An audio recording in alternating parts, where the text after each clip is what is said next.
Frida, Ladies Mining Weekly Online, is talking to Ruth Kroll of the LBMA. Yes. Now, the London Bullion Market, as we know it here, sets standards. Can you tell us what is your main mission of being at the Investing in African Mining Indaba?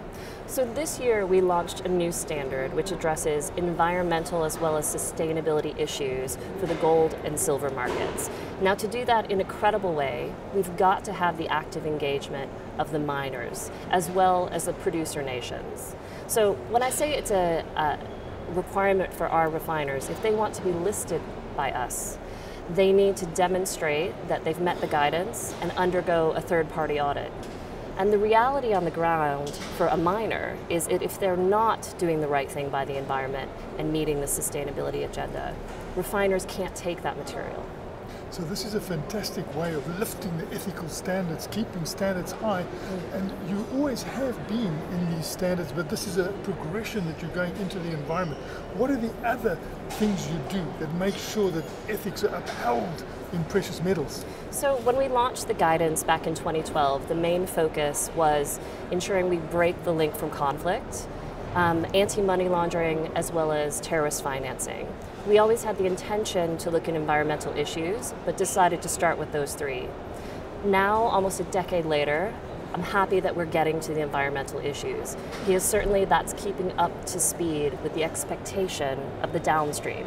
Investors, consumers, clients around the world are expecting the gold industry to be meeting these standards, and we help them do that in a unified manner. And do you find from your experience that there is irregular activity and that refineries actually have to turn gold away from their refining to meet your standards? Absolutely, and I think that's one thing we are concerned about, because a lot of these standards got put in place looking to break that link from conflict. So the refiners on our list, about 85 to 90% of global production goes through them. But there's still a solid 15% that's outside of that. And whilst we have a good enforcement policy, it means that refiners as well as other players are more conservative in terms of their approach. So situations on the ground in difficult areas, we haven't had the progress we would have ideally liked to have seen. And if one of the refiners is errant and takes in conflict gold, as I'll call it, what would be the penalty such a refiner would face from the LBMA? They'd be removed from the list. Ultimately, it is about acting in good faith and continuous improvement. So if this was something that happened, they've recognized it, they've cut the supply, that would be dealt with in a very different way. We have a zero tolerance if you're knowingly taking from conflict-affected areas. And how big is the LBMA? How much gold does it hold? So the market in London has over 300 billion US dollars worth of gold sitting in the vaults in London. Average daily turnover is about 35 billion US dollars a day.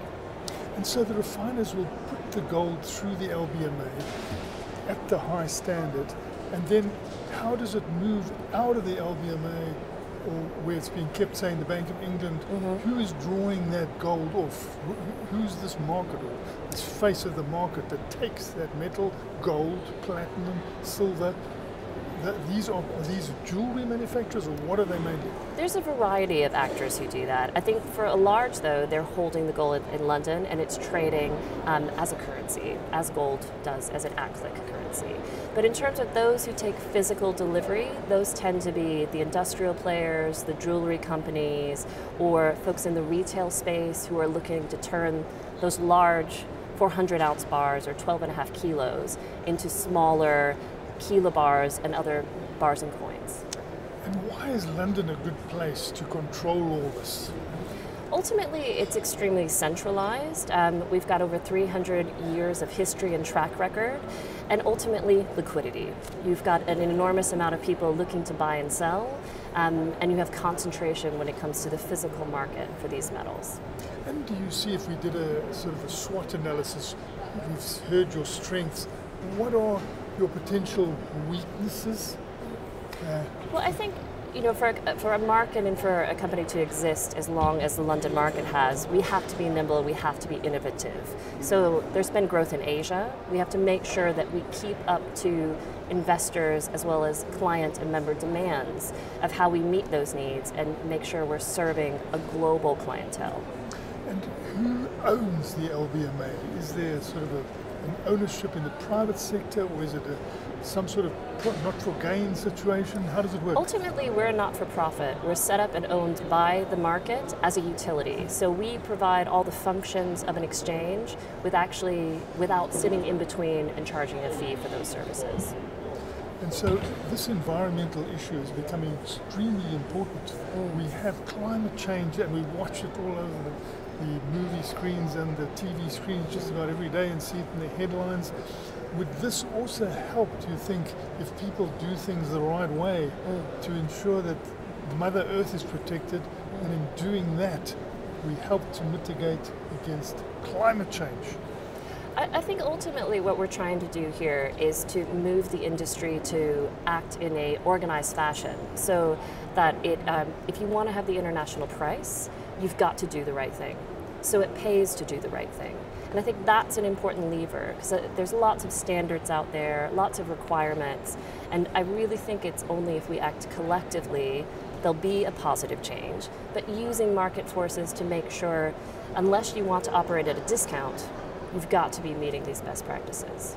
And is it important that this bar that I used to see at the Rand refinery has to be that certain size? Why did they pick the size that they do? Sometimes it looks like brick-like. Well, a lot of it has to do in terms of how much metal you've got going through London. So in terms of efficiency of the market, you're going to want the 12.5 kilo bar.